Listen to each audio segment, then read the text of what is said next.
سمعت عن حكاية التابوت المسحور؟ تابوت مصري قديم وراه حكاية غريبة. أصله كان تابوت لكاهن مصري قديم، ومكتوب عليه طلاسم سحرية غريبة.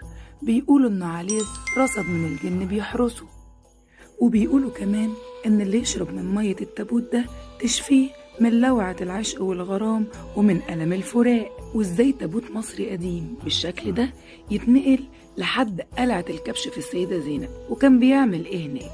لو عايز تعرف كل الحواديت دي وأكتر، استنى معايا الحلقة الجاية من حواديت الدكتور علشان نعرف إيه هي حكاية ينبوع العشاق أو التابوت المسحور. ولو عرفت بالظبط انا هتكلم عن ايه، ما تنساش تكتب لي في التعليقات، وكمان ما تنساش اللايك والشير والسبسكرايب، واستنى معايا حلقة جديدة من حواديت الدكتور.